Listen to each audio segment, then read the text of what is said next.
Alright, good afternoon, y'all. I am going to give you the answers to the front of this worksheet and then go over the segment addition and midpoint problems. So real quick, here are, started off wrong. You can either put true or false or yes or no. Either one works. I'm going to do yes and no.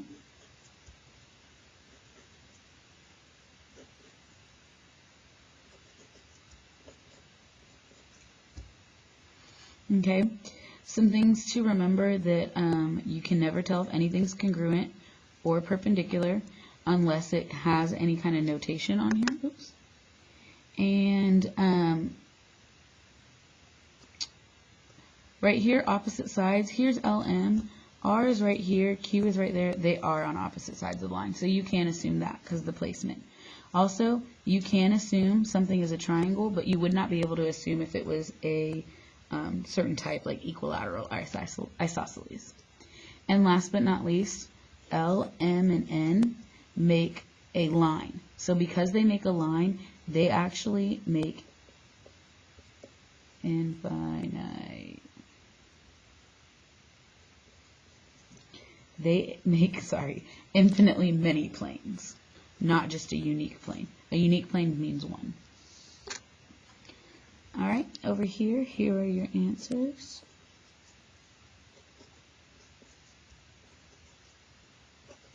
And don't forget about these two over here. Okay, again, we can assume this. I know it looks like a square, but unless it's set up here that it was a square, it's not. Again, no midpoint. And I can assume sizes. Just because it looks shorter does not mean anything. But we do know it's a quadrilateral, just not what type. Alright, if you read the instructions up here, it says that B is the midpoint of AC. So I'm going to draw AC with B in the middle. Because it says it's the midpoint, I automatically know that these two sides are congruent. Now I'm going to read it's 7x plus 2 and 2 times 46 minus x. So because it's a midpoint, they're equal.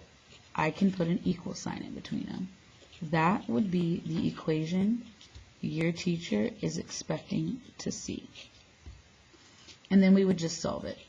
So 7x plus 2 equals 92 minus x. And I'm going to add an x. Minus 2x. Add 2x, and then I'm going to have to subtract 2. Nope, that's not right.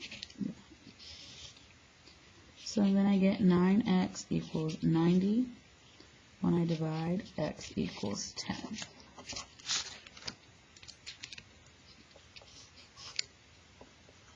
So now that I know x equals 10, I can go over here and I can substitute in 7 times 10 plus 2 is 72. And really, they're the same, so this should also be 72, but I highly recommend you checking that it works out, just because if you get the wrong answer, this will be an indicator. And it works out. So if both of them are 72, what is the whole thing, A to C? That would be 144. Okay. Now in the back, this is still a continuation of that other problem, so it's still going to be a midpoint. So these two are still going to be the same. Now this time it only gives me AB, and it also gives me AC. I want you to star this one, because you're definitely going to see it like 4 more times somewhere else. Now this time, I don't have another equation to set them equal to. Like, I could put an equal sign here, but there's nothing there. So that's not really going to work out. However, because it's a midpoint, don't I know that these two are the same? So don't I know that this is also 2x plus 5? And then therefore, couldn't I say that this plus this is the whole thing? So it's midpoint, but I'm going to use my segment addition formula.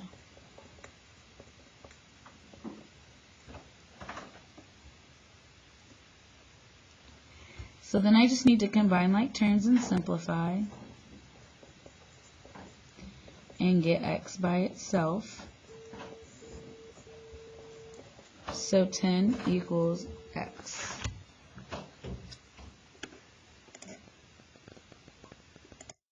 Oops, sorry. Okay, so x equals 10.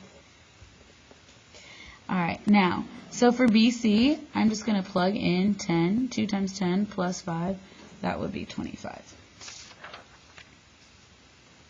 Okay, next one.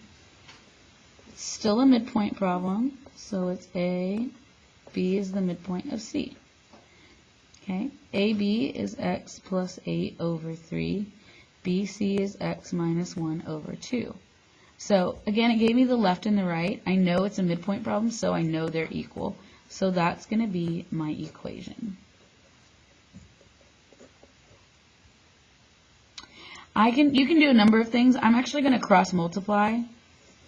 So then I get 3 times x minus 1 equals 2 times x plus 8. So I get 3x minus 3 equals 2x plus 16. And we're just going to do the algebra here.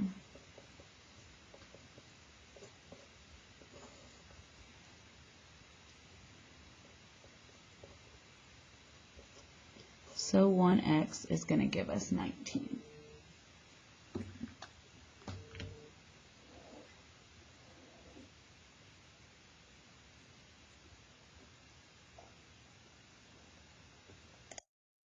Alright, and then we're going to take that. We need the whole thing now. So if I put 19, so I'm going to just put this in my calculator. 19 plus 8 divided by 3, that's going to give me 9. So if this side is 9, what should this side be? 19 minus 1 divided by 2, it is 9. So if both sides are 9, what's the whole thing? 18. Alright, these last three problems are segment addition, so they're no longer midpoint problems, it's just between. So B is somewhere between A and C. I can't write any nick marks. Now BC is 15, AC is 30x, and then AB is 5x. Okay? So again, I don't know any information, if anything equal, but I do know this plus this equals the whole thing. So 5x plus 15 equals my 30x. So then I can just subtract 5x from both sides so that I get 15 equals 25x, and I'm going to divide. Now, it's kind of weird, but I get a decimal of 0.6. Okay? So you can write 0.6, or you can hit math, enter, enter, and 3/5 would have been acceptable as well. So now I just need to know my other sides. So for AC, 5 times 0.6 is 3. So, oh, not AC, AB. AB is 3. And then you could either do, what's 3 plus 15? That's 18. Or you can just check it by doing 30 times 0.6, which is also 18. Does that make sense? Okay. Alright, another segment addition.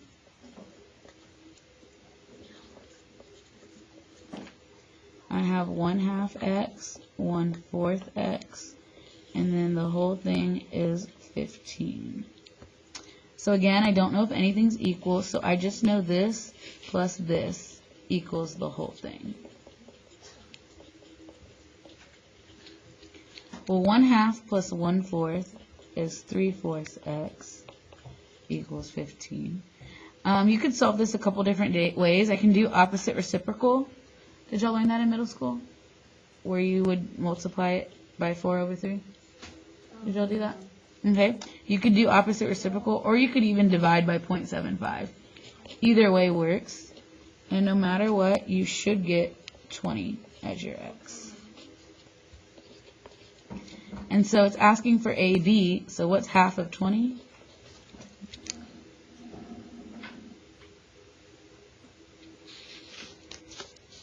All right, last one.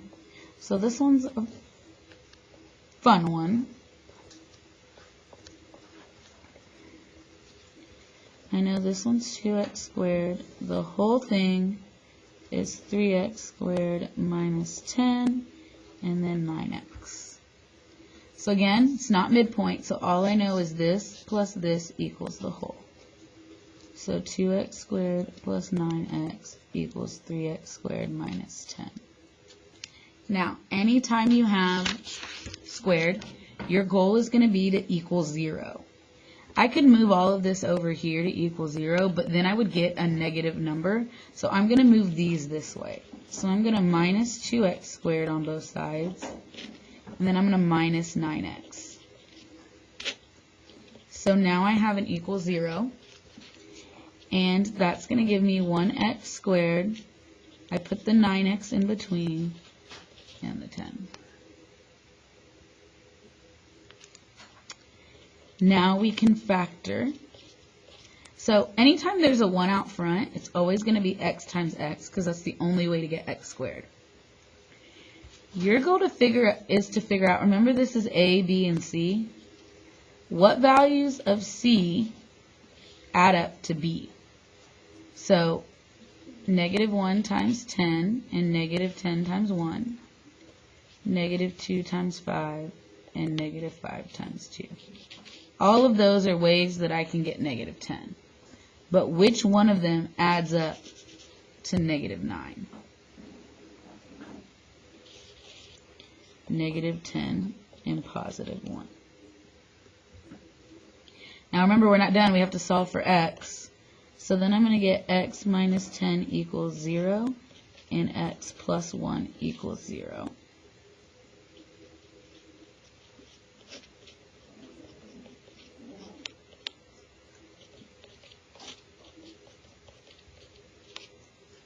And there are my x values. Write them both down. You can have a negative x. Now we're going to go in and see if they work. I highly recommend using your calculator when you do this. So for AB, would 2, you have to put parentheses, times negative 1 squared work? That would be 2. But would 9 times negative 1 work? That would be negative 9. Can you have a negative distance? No, so I want you to cross it out because that means it doesn't work. So now we're only going to use 10. So now we're going to do 2 times 10 squared. That gives me 200. And then what's 9 times 10?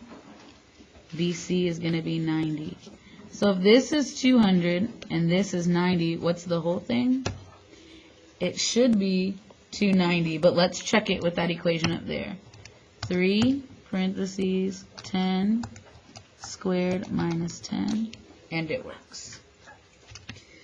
Alright, if you have any questions or are still having trouble after this video, please go see your teacher and get tutoring. Thank you.